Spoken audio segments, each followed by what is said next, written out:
if I can call together a meeting of the investor-owned electric company chief diversity officers, we can quickly begin to make impact across an industry by getting the right people in the room. And I think that that's one of the hugely impactful things of EEI is our convening power. Hi everyone, welcome back to the All Inclusive podcast. On today's episode, I'm joined by Courtney Peterson, Chief Diversity Officer of Edison Electric Institute. We explore how the electricity industry is lighting the way for diversity, equity and inclusion. Courtney shares details of Edison Electric Institute's recently launched industry-wide DEI initiative that integrates workforce development and DEI priorities. We also dive into the realm of female leadership, emphasising the importance of setting personal boundaries.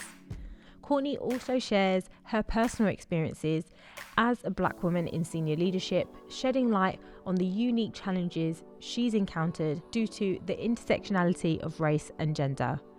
As always, before jumping into the video, make sure you hit that subscribe button, turn on your notification bell, and follow on your favourite podcast platform so that you never miss an episode.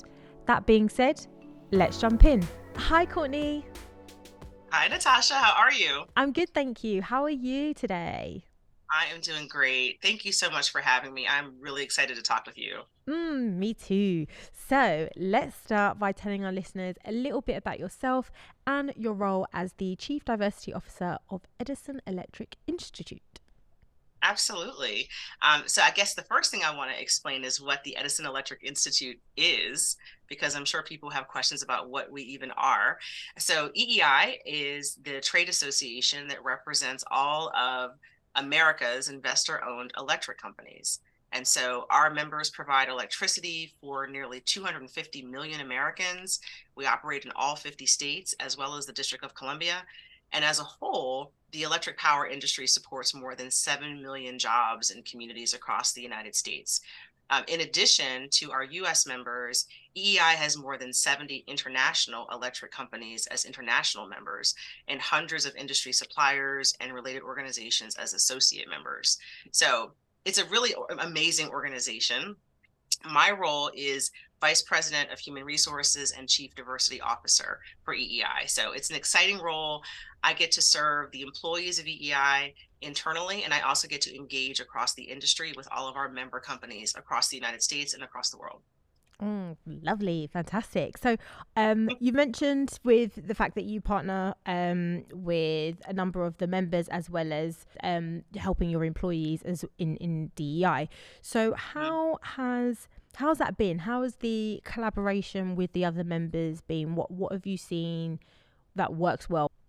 Of course, I mean, well, we all know the work of DEI comes with a lot of challenges. But one thing I can say that I'm so encouraged by the commitment of our industry around this. So EEI's member companies are truly committed to advancing racial and social justice, as well as diversity, equity, and inclusion within their companies and across our industry. So, building on programs that were well underway within our electric companies, EEI, as a trade association, launched an industry-wide DEI initiative in September of 2020. And what that does is it integrates workforce development and DEI priorities into one strategic initiative. And to just kind of drill down on that a little bit, by supporting EEI's DEI initiative, our member companies have agreed to a number of things. First, they have agreed to promote racial and social justice within their companies. Second, they have agreed to advance DEI goals and diversify their workforce at all levels. They've also agreed to provide more equitable access to employment opportunities for underrepresented and underserved members of their communities. They've also agreed to create a workforce that is more representative and responsive to people from all backgrounds. And finally, they have agreed to take measurable actions that can address the racial and gender gaps within our industry and accelerate the ability to reach and support those suffering from systemic racism, poverty, and economic disadvantages. In you all coming together, what have you found to be the benefit? So because there's quite a lot that they've committed to do, and so when you do come together, what have you found to be the most effective in those meetings? Sure. I mean, I think the opportunity to learn from each other is huge. I mean, the benefit of having an association is that you can quickly scale ideas and efforts because you can come together in a room and make plans and make agreements and begin to execute on them, right? So if I can call together a meeting of the investor-owned electric company chief diversity officers, we can quickly begin to make impact across an industry by getting the right people in the room. And I think that that's one of the hugely impactful things of EEI is our convening power. We describe our relationships with our member companies as power by association. And so the ways in which we get things done is through our convening power. And so being able to call together chief diversity officers and chief human resources officers or supplier diversity leadership, you really can impact change pretty quickly across an industry when you have that kind of convening power. We've been intentional about trying to measure our progress as well. And so in order to participate in the DEI initiative of EEI, our member companies have had to commit to at least 3 specific actions to support our industry goals. And so that looks like ensuring that the efforts are driven from the top of the organization. And so we're able to convene and talk to the CEOs of our member companies. That also looks like removing barriers to entry, expanding and broadening the pool of diverse candidates to be able to work in our organizations, establishing stronger community connections with the communities in which our organizations, our companies do their work, and as well as establishing infrastructure academies and training programs. And so our member companies are doing these things and figuring out which one of these actions are going to work best for their organizations. But many of our member companies are doing all of them. Fantastic. And so in your experience, what have you found to be some of the key components in order to be successful in terms of diversity, equity, inclusion? From what I have experienced in my career, and I would say as a practitioner, it's really important to have that leadership commitment. A commitment to DEI from the top leadership level is vital. And when leaders prioritize and champion diversity and inclusion initiatives, it sets the tone for the entire organization. And I think it's very similar to conversations about culture within workplaces as well. But that top of the organization commitment and walking the walk and talking the talk, and that is really going to be a difference maker and to ensure that DEI can be successful and sustainable within an organization. And I would say with my HR hat on, I would say inclusive policies are really important. Implementing and enforcing policies that promote equity and inclusivity, ensuring that leaders have the training and are adopting the mindset to be inclusive leaders is really important. But when I look at policies inside of a workplace, I'm looking at things like fair hiring practices and equal pay, and anti-discrimination policies, and policies that actually can be enforced and people can be held accountable, as well as regularly reviewing and updating these policies to make sure that they remain effective. Every organization is unique, and I think it's important that leaders are looking to tailor strategies to fit their specific needs in the context of their workplace. But it's also really important to stay updated on research and best practices in the field. And one of the things I try to do is just to stay connected to a community of learners as a DEI practitioner, because things are constantly evolving, and none of us have all of the answers or know everything. And so the community that you build is equally as important. And so I like to see that also as a strategy that organizations use. Sort of, how are you continuing to learn? Continuous learning. Definitely, I think it's important. There's always going to be new things coming out, challenging circumstances. The world is ever changing, right? And so you need to be able to constantly be learning about new ways and new strategies and to innovate in order to be able to accomplish the goals that you want to accomplish, and continue to sustain that inclusivity within your organization. So you talked about leadership and it being important that it's coming from like the top down, like you've got that buy-in.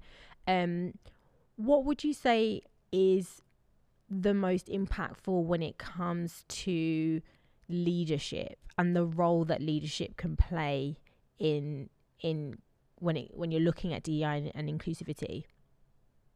Oh my gosh, I could go on all day about this, Natasha.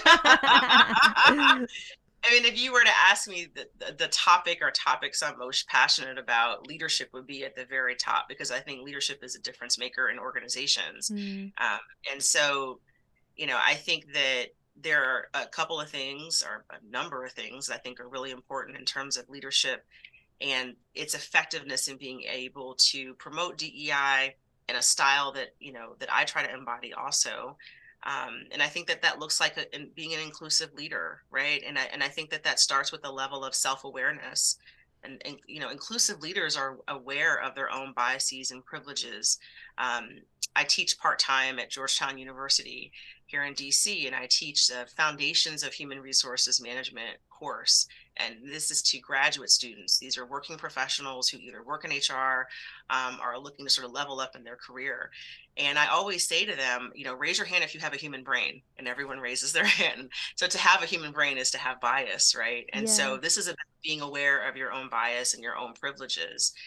And also being able to continuously educate yourself and be open to different perspectives and experiences, being intentional about that.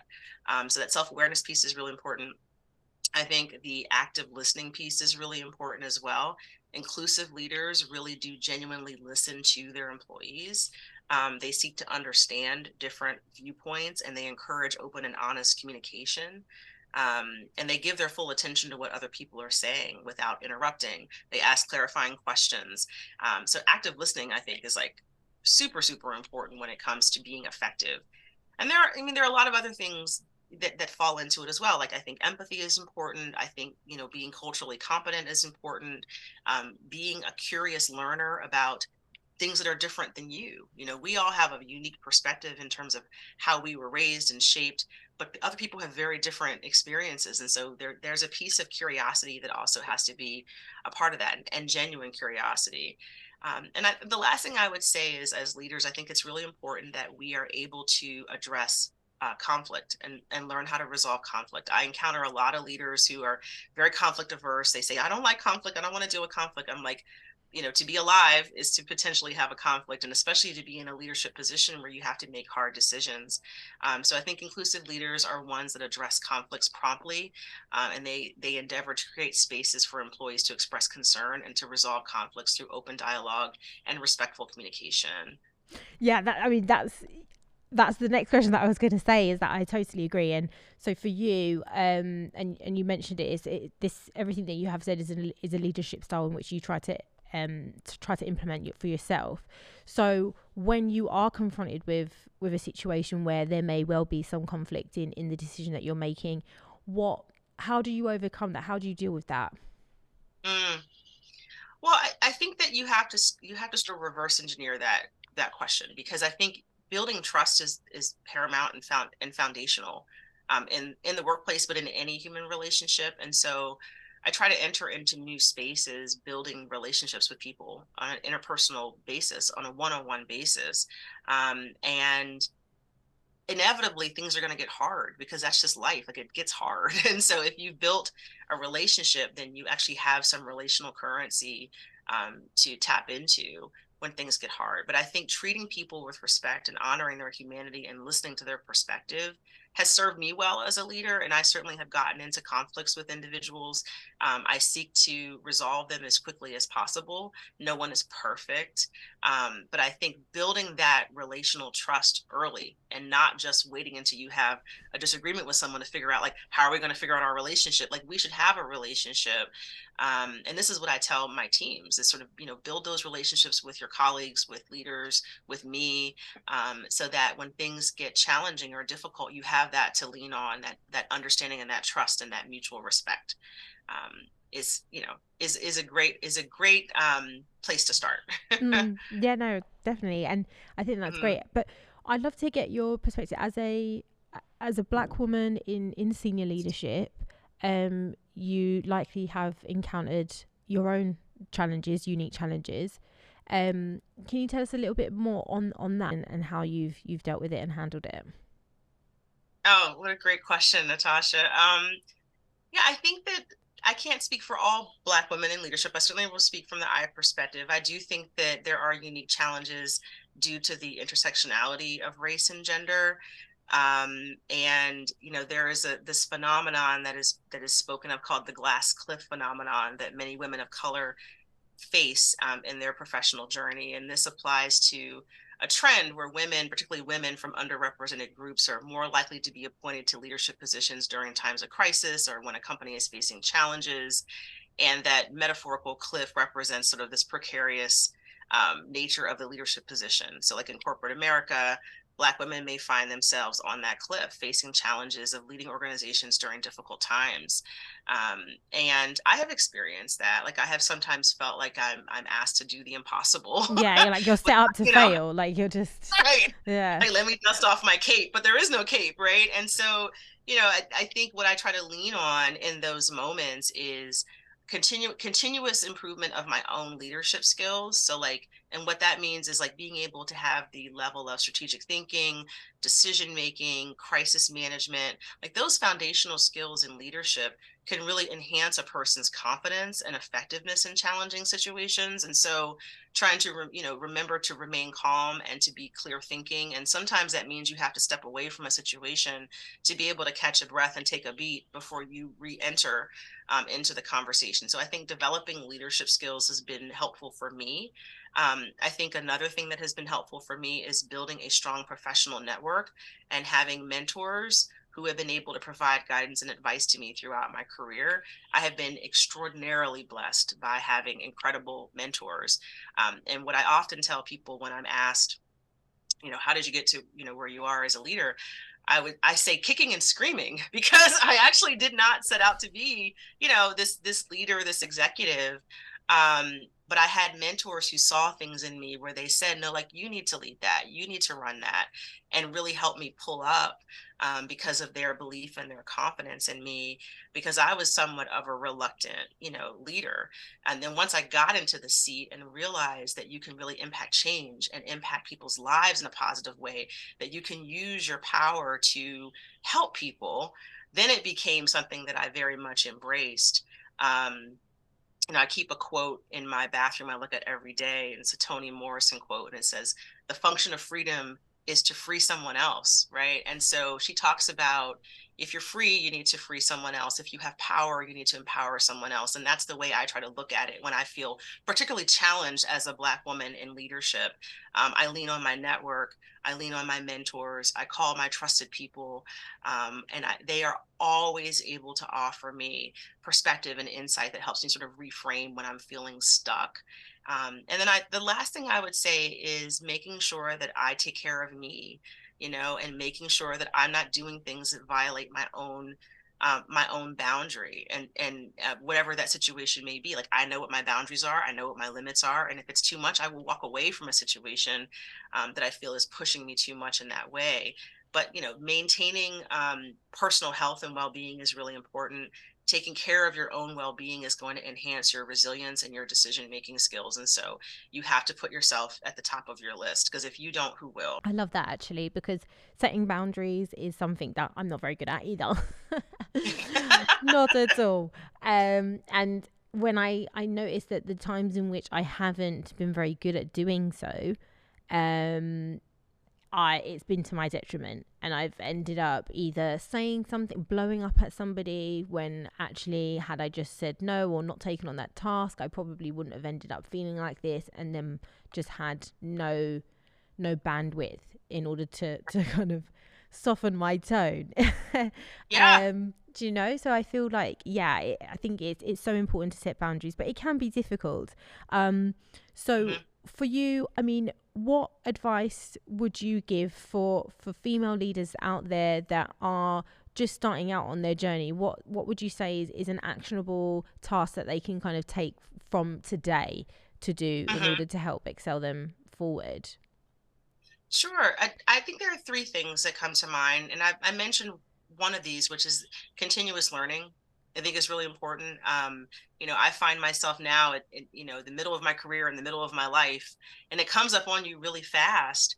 And I think being a lifelong learner is going to serve anyone well, whether whatever domain of leadership they decide to go into, but in particular in DEI. So being aware of research and trends and best practices, attending conferences and workshops and webinars, engaging with other professionals in the field. This is a constantly evolving field. Continuous learning is absolutely necessary to stay effective, to stay relevant, but also to have a community and a network of people that you can tap into to reach out to for support, to ask questions, and also to contribute to.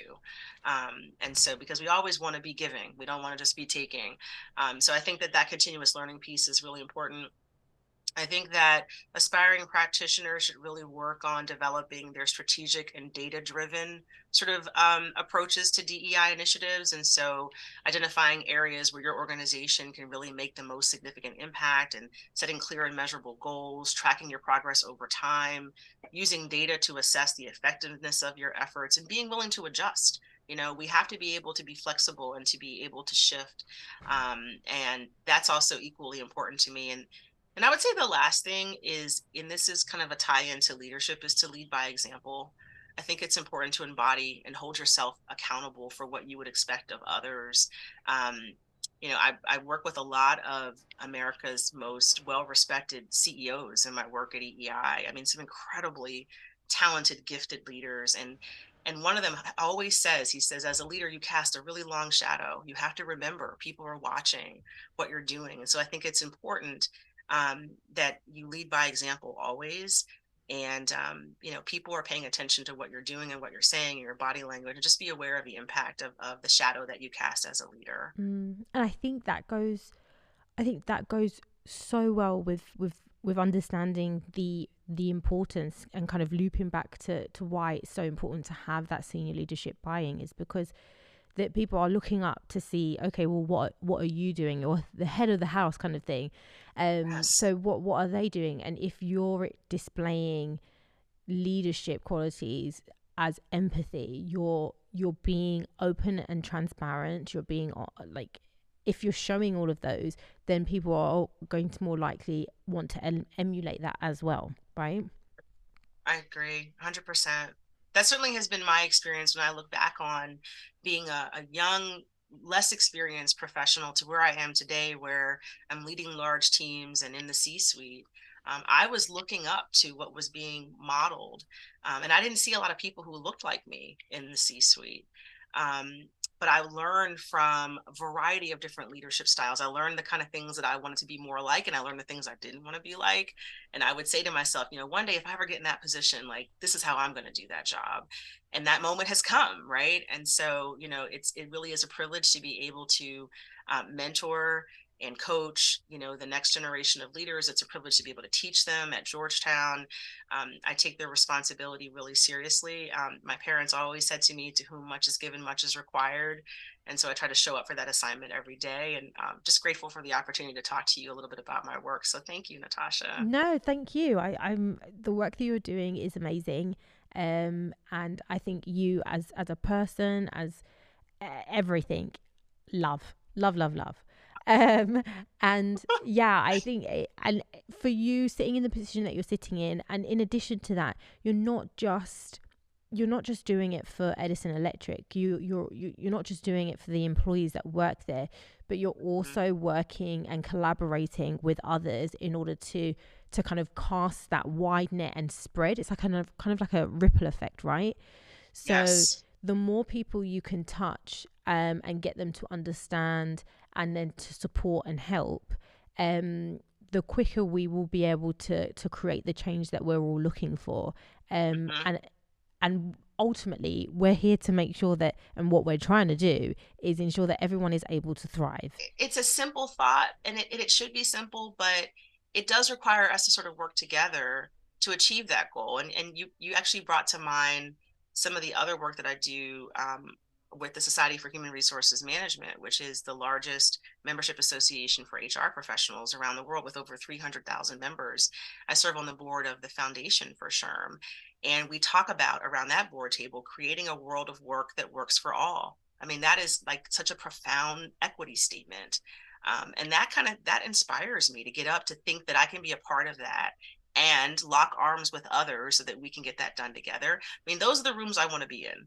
I want to be in the rooms with the people who are the thinkers and the doers and the dreamers, and they want to get out there and make a difference. And I've just been really, really blessed to end up in those spaces in my career. So Oh it's been good. no. Fantastic. Well, Courtney, I've so much enjoyed our conversation today. Like, honestly, I could probably talk to you for hours.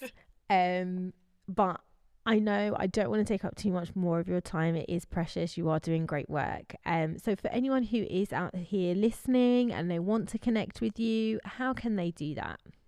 Of course, they can certainly find me on LinkedIn. I'm on LinkedIn as Courtney Peterson, I would love to connect with you there. I share things about the work I'm doing at EEI, the teaching I'm doing at Georgetown, the board work I'm doing with the Sherm Foundation, and I would love to be in conversation and community with your listeners. So please reach out to me.